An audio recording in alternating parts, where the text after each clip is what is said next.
A Xuxa disse que está na hora de reescrever a Bíblia. Ela disse que a Bíblia está cheia de ódio. Com certeza disso você sabe. Agora, o que talvez você não saiba é a importância de uma declaração dessa. Ah, ela é a Xuxa, não significa nada. Não é bem assim, não. Fique comigo até o final, pois eu quero lhe mostrar que há algo muito maior por trás de uma simples declaração de uma artista como ela. Eu quero mostrar como o discurso, inclusive de pastores até que se julgam verdadeiros, pode ter influenciado para que chegássemos a esse ponto. E pode ser que a gente vislumbre dias mais difíceis ainda. É sobre isso que eu quero falar. Curta, comente, se inscreva e bora para mais um vídeo. Então vamos lá. O contexto aqui é o seguinte: a Bispa Sônia, da Igreja Renascer, uma grande igreja evangélica, ela disse que ela foi perguntada se gays vão para o céu ou não, e ela disse que ela não pode julgar. Silas Malafaia deu uma resposta para isso, na minha opinião, acertadamente. E aí, então, a Xuxa foi lá e fez um comentário. É o seguinte comentário, vamos ler. Hipocrisia, isso se chama. Ninguém pode julgar ninguém. Que coisa. Vamos lá, vamos por partes. Vamos por partes. É interessante como que o discurso dela é idêntico ao de inúmeras igrejas. Não, que isso, não podemos julgar seu bando de hipócrita e por aí vai. Mas note uma coisa aqui. Não pode julgar, não é adultério, herege, pastores hereges não podem julgar, a gente não pode julgar. Gay, não pode. Pedófilo, não pode. Não pode, é um pecado julgar. Se não pode julgar nenhum pecado, por que pode julgar então o pecado da hipocrisia? Por quê? Para chegar à conclusão de que alguém foi hipócrita, ela julgou. É impressionante. Não pode julgar adúltero, pedófilo, herege, bandido, ladrão. Mas e o pastor que critica tudo isso e que expõe tudo isso? Esse pode julgar, condenar, prender e, num futuro próximo, matar em praça pública. Afinal, eles são o povo do amor. Mas ela continua. Está na hora de reescrever a Bíblia e tirar todo o ódio que está claro nessas palavras na Bíblia. Deus é amor, ame o próximo, não importa o sexo, e por aí vai. Que coisa, hein? Que coisa. Deus é amor. Deus é amor. É impressionante isso. Vamos lá. A coragem para dizer um absurdo desse. Temos que reescrever a Bíblia. A coragem para dizer explicitamente que nós não temos mais liberdade para expressar a nossa fé, como a Constituição nos garante, que nós temos liberdade de crença, de consciência, liberdade religiosa. É impressionante como que a cada dia inúmeras pessoas estão tendo coragem para tirar o nosso direito básico. Antigamente ninguém teria coragem de falar um negócio desse. Ninguém. Não só por conta da questão que nosso país tinha uma influência dominada, não apenas o nosso país, mas uma cultura ocidental mais dominada pela fé cristã, mas até também principalmente por conta dos Estados Unidos, esse contexto de liberdade religiosa. É impressionante, pessoas de fora tentando dizer para nós, não, a gente pode entrar aí na sua igreja e eu posso enfiar o dedo aí e falar, é isso que vocês vão escrever agora aí. Vocês não têm fé mais não, vocês vão seguir a nossa fé. É impressionante. É impressionante. E é impressionante como que se fala o tempo todo em prisão pra gente. Aí você fala, isso não é nada. Como que você acha, por exemplo, aconteceu no nazismo. Como que você acha que foi? Primeiro foi assim, uma campanha sistemática contra os judeus. Ficavam se falando que eles eram menos humanos, que eles eram monstros, que eles tinham que ser presos e por aí vai. Primeiro foram assim. Aí depois aconteceu de fato a solução final, todo mundo lá nas câmaras de gás. Aí você fala, pastor, você está exagerando. Não, sempre foi assim. Sempre foi assim. Massacram a gente politicamente, no debate público, como se a gente não fosse humano. É assim que funciona. Tá vendo? A perseguição contra nós. Nós somos os únicos, historicamente, que de fato somos perseguidos, gente. É fato isso. É fato. Como que isso é fato? Quer dizer, outras pessoas foram perseguidas, aí também vários grupos, mas nosso contexto aqui, do Brasil, e contexto ocidental, quem que de fato que é perseguido hoje? Mulher?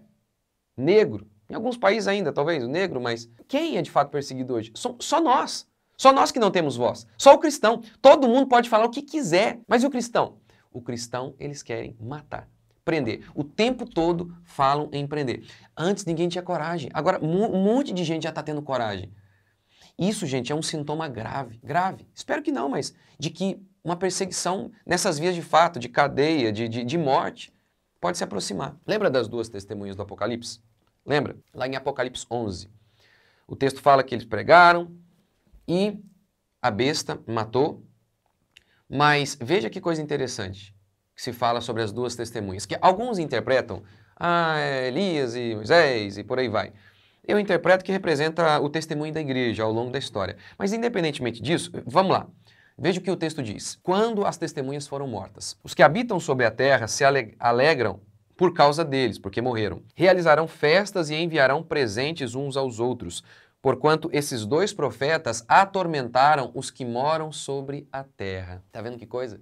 Essas duas testemunhas do Senhor, quando foram mortas, diz o texto, que o povo comemorou. Por quê? Porque elas atormentavam. Gente, os pregadores de hoje, eles têm atormentado este mundo? Não. Eles têm tranquilizado a alma de pessoas que estão em pecado por meio de um falso evangelho. Assim, eles estão enviando em paz as pessoas para o inferno. Alguém já disse que o genuíno evangelho, ele grita, ele acorda almas adormecidas, ele faz com que aquelas almas que estão em paz sejam atormentadas.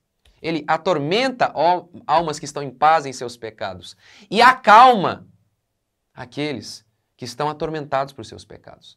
Mas o falso evangelho, ele faz o oposto. O falso evangelho, a pessoa está ali, ela está em pecado.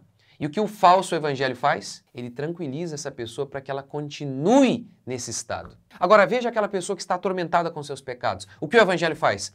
Há perdão para você, há nova chance para você. É isso que o evangelho faz, mas o falso evangelho não. A pessoa está em pecado e aí o falso pastor faz o quê? A pessoa está no caminho errado. Essa pessoa que está indo para o buraco, ela precisa de advertência, não de consolo. Aí o falso pastor diz o quê? Deus te ama, ai que lindo, não sei o que lá, ai Deus tem um propósito para você. E aí a pessoa estava ali, no caminho para o buraco. Ela diz, é sério? Eu estava até meio em dúvida aqui, eu estava até meio atormentado, mas agora eu estou em paz. E aí ela continua no seu caminho de perdição. É isso que o falso evangelho faz. É isso que o falso evangelho pregado por inúmeras igrejas. Não é uma nem duas, não. Não pense que falsa igreja é apenas aquela em que o pastor pede dinheiro, o pastor é rico. Não, o falso pastor, muitas vezes, ele não rouba R$1 da igreja. Mas ele prega essa mensagem de paz a pessoas que estão em pecado. Não chama essas pessoas ao arrependimento. Por isso que a gente chegou nesse nível em que as pessoas não estão tendo mais medo de dizer, vamos meter o dedo aí na Bíblia, vamos escrever a Bíblia, senão vocês vão ser presos. É impressionante. Segunda coisa que a gente vê nesse texto aqui das duas testemunhas de Apocalipse, que a besta matou as duas testemunhas. O que a gente crê é que muitas vezes é isso que acontece. Parece que o mundo faz com que a voz da igreja desapareça. A voz do evangelho desapareça. Muitas vezes ao longo da história isso acontece.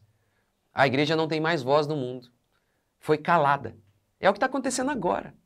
É o que está acontecendo agora. Nós não podemos falar publicamente. Por exemplo, há vários vídeos, vários inúmeros, em plataformas, são boicotados. Vários.